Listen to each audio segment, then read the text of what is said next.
जय गुरु जी, शुक्राना गुरु जी। गुरु जी की प्यारी प्यारी संगत जी को जय गुरु जी। मैं आशा करती हूँ कि आप सभी स्वस्थ हो और मस्त होंगे। संगत जी, जैसे कि हम डेली गुरु जी की पावन पुस्तक दिव्य आभा के सत्संग आपके साथ में शेयर कर रही हूँ। आज उसी कड़ी को आगे बढ़ाते हुए आज का जो सत्संग है वह है सुखी आंटी जी का। बहुत ही प्यारा सत्संग है।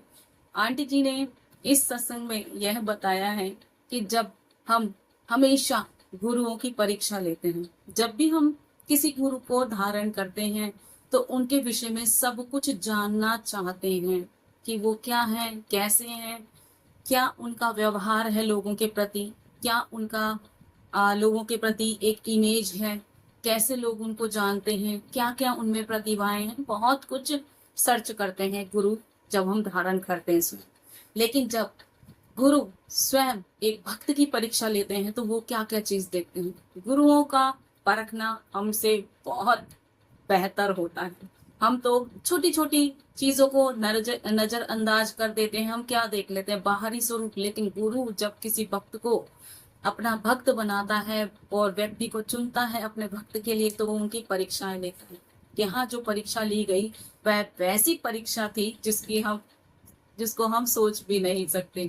गुरु जी ने एक भक्त आए, उनकी परीक्षा ली। उनके सामने गुरु जी ने अंदर लेकर गए उनको और उनके भाई को, दोनों को, और उनके सामने पूरे बेड पर हीरे जवाहरात बिखेर दिए। वो अद्भुत नजारा प्रस्तुत कर दिया जिसको देखकर एक भले से भला मानुष भी लालची हो जाता है। गुरुजी ने पूरे बेड पर हीरे जवाहरात लगा दिए और अंकल जी से बोला, उठा ले जो तुझे लेना है। लेकिन अंकल जी ने हाथ जोड़कर उनसे विनम्र निवेदन किया कि उनको वो सब चीजें नहीं चाहिए। उनको सिर्फ चाहिए तो चाहिए, सिर्फ एक दर्शन चाहिए। और वो किस भगवान के दर्शन चाहते थे वो आपको सत्संग में सुनने का मिलेगा। मेरे साथ अंत तक जरूर बने रहिए। जय गुरु जी, शुक्राना गुरु जी। ओम नमः शिवाय, शिव जी सदा सहाय। ओम नमः शिवाय, गुरु जी सदा सहाय। जय गुरु जी, शुक्राना गुरु जी। जय जय गुरु जी। गुरु जी ने मेरा भाग्य पुनः लिखा।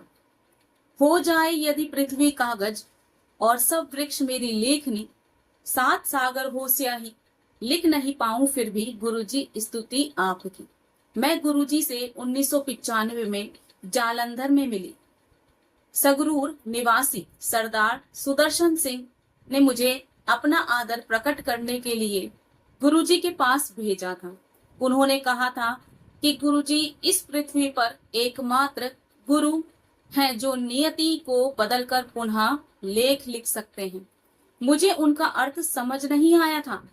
जिस दिन मैं गुरुजी से मिली, उन्होंने मुझे छावनी तक कार में ले जाने के लिए कहा, क्योंकि वह दिल्ली में बड़े मंदिर निर्माण के बारे में किसी को फोन करना चाहते थे। उस समय अंधेरा होने लगा था और वह पीछे की सीट पर बैठे हुए मुझे निर्देश दे रहे थे।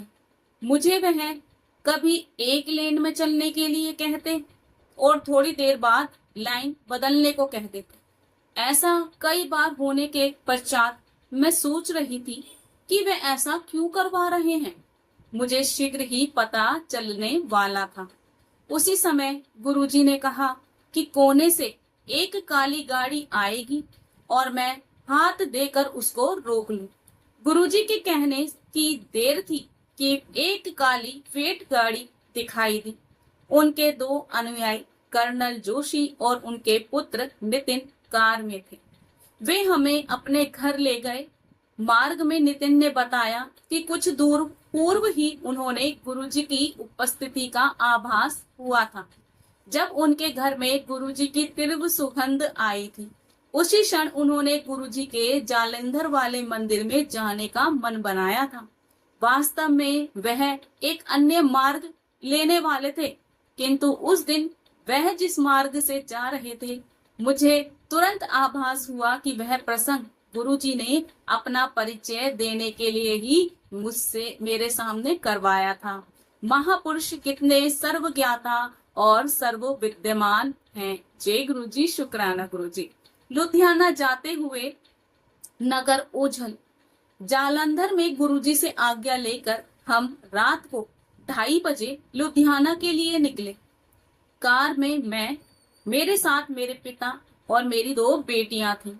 लुधियाना का मार्ग बिल्कुल सीधा था और उसमें कोई मोड़ आदि भी नहीं है। लुधियाना की वह सड़क पर और कोई गाड़ी भी नहीं थी और हम 90 किलोमीटर की गति से जा रहे थे। पर इस बार कुछ विशेष हुआ। रास्ते में मैंने फगवाड़ा, जो 2 शहरों के मध्य का प्रमुख नगर है, पार नहीं किया। घर पहुंचने पर मैं सोच रही थी कि क्या होगा, किंतु समझने में भी असफल रही कि वो मुझे दिखाई क्यों नहीं दिए। रहस्योद्घाटन अगले दिन हुआ जब मैं जालंधर में गुरुजी से मिली और उन्होंने मुझसे पूछा कि क्या गाड़ी 90 किलोमीटर की रफ्तार से जा रही थी। मैं स्तब्ध थी। उनको कैसे पता? गुरुजी ने बताया कि किसी ने मेरे ऊपर काला जादू करा हुआ था और उन्होंने उसके दुष्फल अपने ऊपर अंतरित कर लिए थे। गुरुजी ने रक्त की भी उल्टियां करी थी। उन्होंने अपने टखने पर एक काला चिन्ह भी दिखाया जो कई मास तक बना रहा। उस समय मुझे पुनः विश्वास हो गया कि गुरु पुनः भाग्य लिखने का जो अर्थ मुझे बताया गया था वो बिल्कुल सही है। गुरुजी ने बताया कि मैं अपने कष्ट के शिखर पर थी और यदि वह काला जादू हो जाता तो मैं 45 वर्ष की आयु से अधिक जीवित नहीं रहती। गुरुजी ने उस भेंट के पश्चात मेरा मुख जो काला हो गया था, काले जादू का चिन्ह था। मैंने अपने स्वाभाविक रंग में बोले आने के लिए उनसे बोला। उसके बाद वैसा ही हुआ। अपने स्वाभाविक रंग में मैं आने लगी। मैंने कोई 14 किलो वजन खोया। आज मेरी आयु 50 से भी ऊपर है और आनंद में जीवन व्यतीत कर रही हूँ।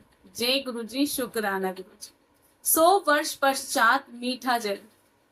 इन 12 वर्षों से अधिक समय में हमने अनेक दिव्य कृपा होती देखी है।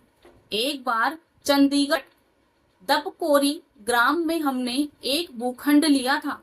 गुरुजी ने वहां ट्यूबवेल लगाकर सब्जियां उगाने के लिए कहा। पृथ्वी में जल की खोज आरंभ हो गई। खुदाई 420 फुट की गहराई तक हो गई, लेकिन जल मिला ही नहीं। सर्वेक्षण से पता लगा कि उस भूखंड में जल था ही नहीं। हमने दिल्ली जाकर गुरुजी को उस सर्वेक्षण से अवगत किया।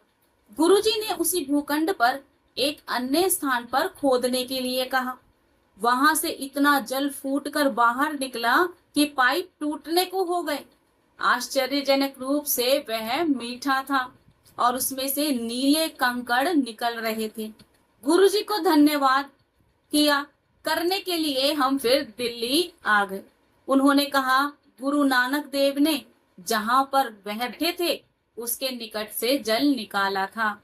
उन्होंने यहाँ 250 किलोमीटर दूर दिल्ली में बैठकर जल निकाला और यह जल 100 वर्ष के बाद आया है। दबकोरी गांव में सब अचंभित थे। गुरुजी ने चेतावनी दी कि यदि उसका जल बेचा गया तो वह कूप सूख जाएगा। जय गुरुजी, शुक्राना गुरुजी। गुरुजी ने दिव्य विभूतियों के भी दर्शन कराए। शेखो साहब आध्यात्म ज्ञान में दक्ष थे। अपने बड़े भाई के साथ गुरुजी के दर्शन करने जालंधर आए। गुरुजी उन्हें अंदर एक कमरे में ले गए। गुरुजी ने एक बिस्तरे को हीरे और जवाहरातों से भर दिया और उसमें से किसी एक को उठाने के लिए कहा। गुरुजी ने उन्होंने इन भौतिक वस्तुओं को दिखाया। अब वो भक्त की परीक्षा लेना चाहते थे कि वो क्या चुनते हैं। तभी सिक्को साहब ने हाथ जोड़कर गुरुजी से विनती की। उन्होंने कहा उन्हें भौतिक वस्तुओं से दूर रखें, वह ये सब चीज की मांग नहीं करते। फिर गुरुजी ने उनसे पूछा उन्हें फिर क्या चाहिए। शेखो साहब ने मुस्कुराकर उत्तर दिया कि वह गुरु नानक जी के दर्शन करना चाहते हैं। गुरुजी मुस्कुराकर बाहर आ गए। 1.5 मास के पश्चात एक दिन शेखो साहब अपने घर की पहली मंजिल के कक्ष में समाधि में बैठे हुए थे। उनके कमरे का दरवाजा अंदर से बंद था। अचानक गुरुजी उनके सामने उपस्थित हो गए। उनको समाधि से चेतनावस्था में ले आए और गुरु नानक जी के दर्शन कराए।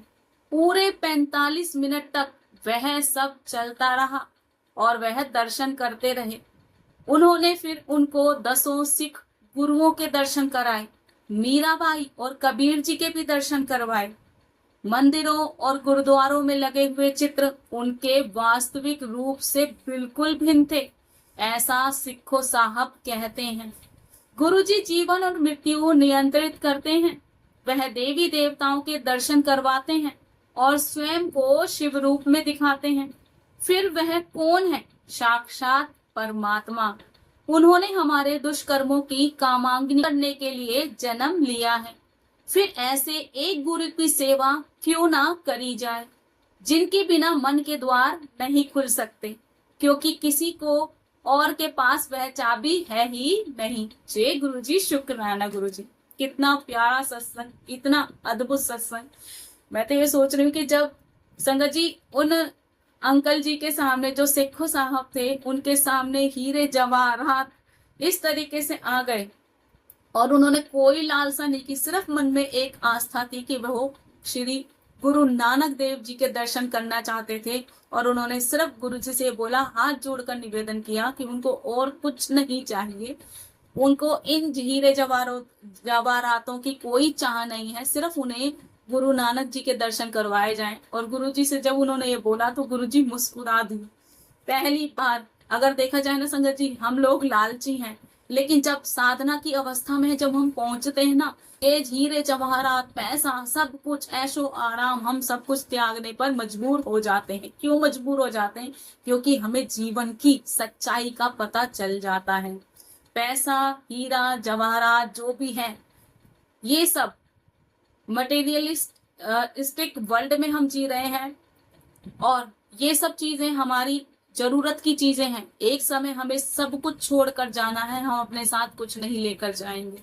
जिस तरीके से हम, अगर एग्जाम्पल मैं आपको दूं तो सिकंदर, जब उसकी मृत्यु हुई थी तो उसने स्पेशल बोला कि जब मैं मरूंगा और जब तुम मुझे दफनाया जाएगा तो मेरे दोनों हाथ बाहर निकाल देना कब्र से, ताकि लोगों को पता चले कि हम अपने साथ कुछ भी लेकर नहीं जाते, हम खाली हाथ आए हैं और खाली हाथ ही जाते हैं। लेकिन हम लोग इतने जीवन में इतने व्यवस्थित हो जाते हैं या इतने व्यस्त हो जाते हैं कि हम सच्चाई जानते हुए भी उन सब चीजों को झुठला देते हैं, क्योंकि हमें लगता है कि उसके पास वह सब चीजें हैं जो वह भोग रहा है दूसरा व्यक्ति, तो हम क्यों उससे पीछे रहे। होड़ लगी हुई है संगत जी, और उसी होड़ के चक्कर में हम गलत कर जाते हैं। और जब गलत करते हैं तो पाप फिर से बढ़ जाते हैं और पाप की गठरी लेकर फिर से अगला जन्म लेते हैं और उस पाप को उतारने में फिर जीरो से शुरू करते हैं। जैसे बच्चे का जन्म होता है तो वह शुरुआत से जीरो से शुरुआत होती है ना उसकी,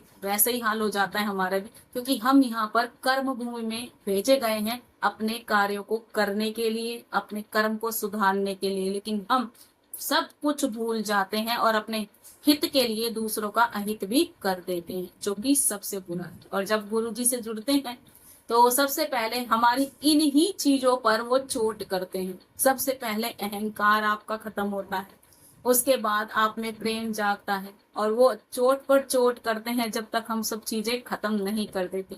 गुरु जी को हमसे कुछ नहीं चाहिए संगत, उन्हें सिर्फ हमसे प्रेम चाहिए, और वो भी समर्पण। जिसने पूरा समर्पण कर दिया उसने सब कुछ पा लिया। जैसे सिखो साहब जी का यहाँ उदाहरण दिया गया आंटी जी ने, कि वो समाधि की ऐसी अवस्था में चले गए थे, उनको हीरे जवाहरात से कोई लालच नहीं था, और हमारे जैसा कोई लालची होता तो भर लेता झोलियां। तो यहाँ पर वही है कि जब एक अवस्था हमें प्राप्त हो जाती है तो हमारे लिए वो सब अर्थहीन ही है, बेकार ही है। और आज मैं अपनी वाणी को यही विराम दूंगी। और हाँ संगत जी, सुबह 10:30 बजे आपको इसी चैनल पर गुरु जी तेरा ब्लेसिंग पर आपको श्री शिव महापुराण की कथा सुनने को मिल रही है। जैसे प्रेम बनाए रखा वैसे ही बनाए रखिएगा। अभी हमारी दिव्य आभा चल रही है शाम 5 बजे, वैसे अगर जैसे ही दिव्य आभा का समापन होता है तो शाम 5 बजे भी आपको श्री शिव महापुराण सुनने को मिलेगी, क्योंकि दोनों समय करूंगी। और उसके बाद जैसे ही श्री शिव महापुराण का समापन होता है तो आपके साथ नए रूप में सामने आएंगे। जैसी गुरु जी की इच्छा, करवाने वाले भी वही हैं, करता धरता सब कुछ करने वाले वही हैं। मेरा इसमें कोई रोल नहीं है, मैं सिर्फ निमित्त माध्यम हूँ और कुछ नहीं, सब कुछ उन्हीं का ही है। आज अपनी वाणी का ही विराम दूंगी। जय गुरु जी, शुक्राना गुरु जी, जय जय गुरु जी, हर हर महादेव।